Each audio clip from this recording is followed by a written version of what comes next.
ये कहानी ममता की है। बचपन से ही घर में ये एहसास दिलाकर पाला गया कि औरतों को बोलने का हक नहीं है। अरे ममता, जरा जल्दी जल्दी हाथ चलाओ। रोज ऑफिस में देर पहुंचता हूँ तुम्हारे कारण। लेकिन आपका सारा खाना पैक और तैयार भी है। अरे जबान जितनी चलाती हो उतना अगर हाथ चलाती ना तो शायद घर को अच्छे से मैनेज कर पाती। क्या मतलब है? क्या नहीं मिला आपको? मुझे मुझे कौन देगा? ममता भागकर पति को मोजे देती है। वो हर किसी का ख्याल रखती, लेकिन उसके घर में रोज का रोना लगा रहता। अरे माँ, आज स्कूल में टीचर ने मुझे फीस के लिए डांटा।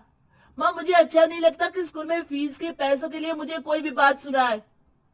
अरे पर बेटा, ये तो पापा करते हैं ना, सारा ऑनलाइन। मुझे तो इसकी जानकारी भी नहीं है। हाँ हाँ, बना लो बच्चों के सामने मुझे बुरा। अरे कहता तो मैं ही हूँ, माना, लेकिन मुझे कोई सपना थोड़ी ना आएगा कि बच्चों की फीस जमा करनी है। अरे बताओगी तो तुम ही ना। ममता की अब ये आदत में शुमार हो चुका था। वो हमेशा हर बात के लिए खुद को ही दोषी मानती। एक दिन वो पड़ोस की दोस्त से कहती है, समझ नहीं आता यार, मैं इतनी डम कैसे हो सकती हूँ। बात तो सही भी है ना। अब पति बेचारा नौकरी करे, पैसे कमाए, या फिर ये देखे कि बच्चों की फीस का वक्त है। क्या करूं यार। पता नहीं, मेरे पति तो सारा काम खुद ही करते हैं।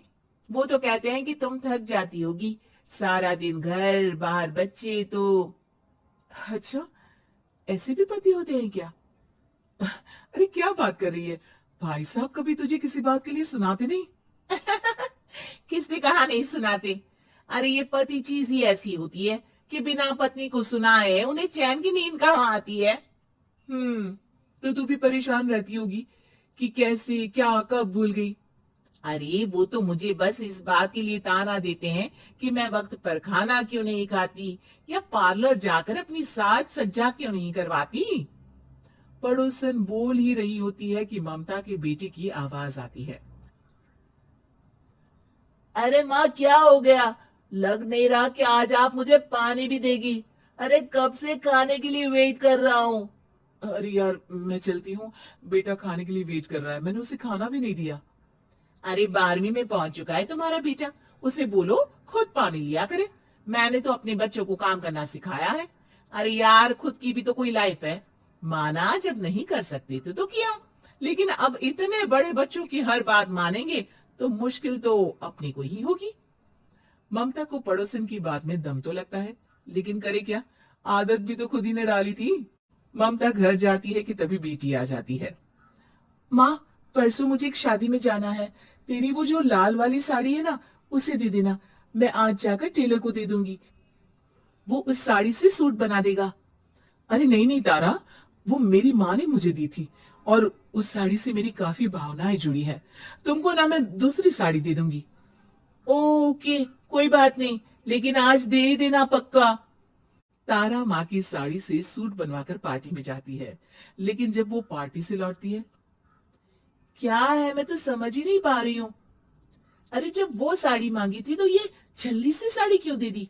मैं ही पागल थी जो इस साड़ी का सूट बनवा लिया मैंने। माँ, जानती भी हो कि कॉलेज में मेरी कितनी हंसी उड़ी। तभी वहां ममता का पति सुनील आ जाता है। अरे गवार औरत, जब बेटी साड़ी मांग रही थी तो दे देती ना। अरे पापा, इनके तो इमोशंस जुड़े थे उस साड़ी से। ममता इतने सब के बाद भी कुछ नहीं बोलती। मेरी बेटी की बेइज्जती हो गई, मैं बिल्कुल बर्दाश्त नहीं कर सकता ये। मैं नहीं चाहता कि मेरी बेटी से कोई भी ज्यादा सुंदर लगे पूरे कॉलेज में। जी, वो पढ़ने में तारा बिल्कुल अच्छी नहीं है, उसकी पढ़ाई पर आप ध्यान दीजिए ना।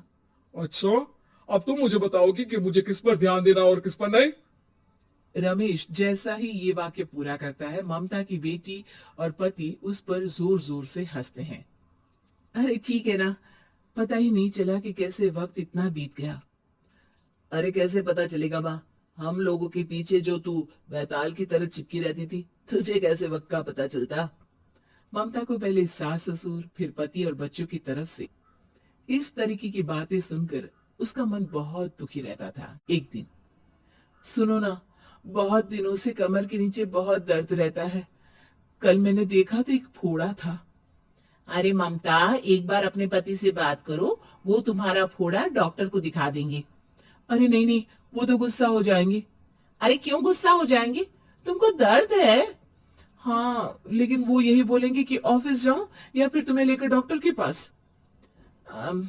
तो बेटे से ही बात कर ले। अरे वो तो मैं कर लूं, लेकिन फोड़ा है ऐसी जगह कि उसे बताते मुझे शर्म आएगी। लेकिन कुछ ना कुछ तो करना जरूरी है ना।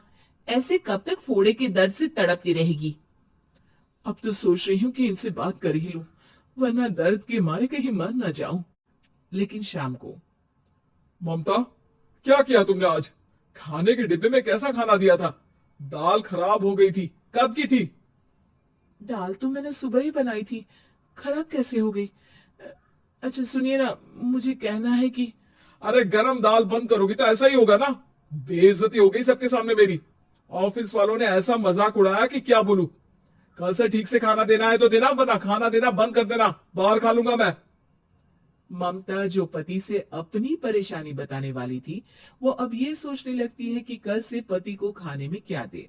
अगले दिन ममता थकी थकी सी हालत में, आप लोगों के लिए नाश्ता बना दिया है, खाना बनाने की हिम्मत नहीं है आज तो।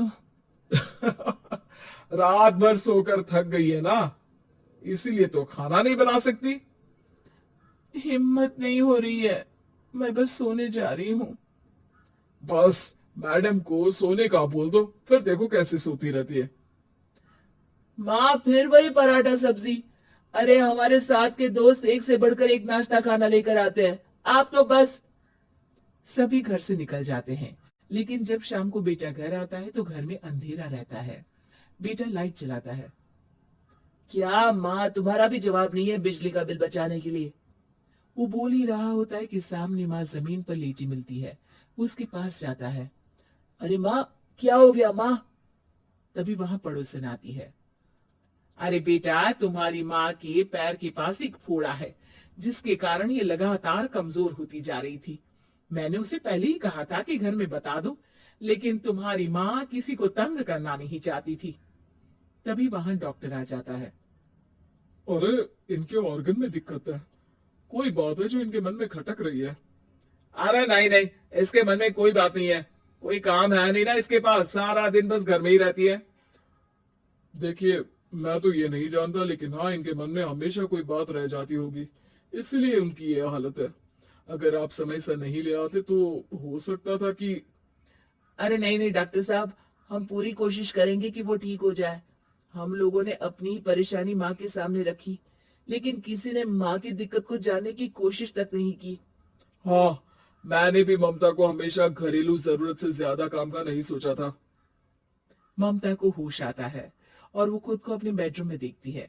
वो उठने की कोशिश करती है कि माँ, अब आप नहीं उठेंगी।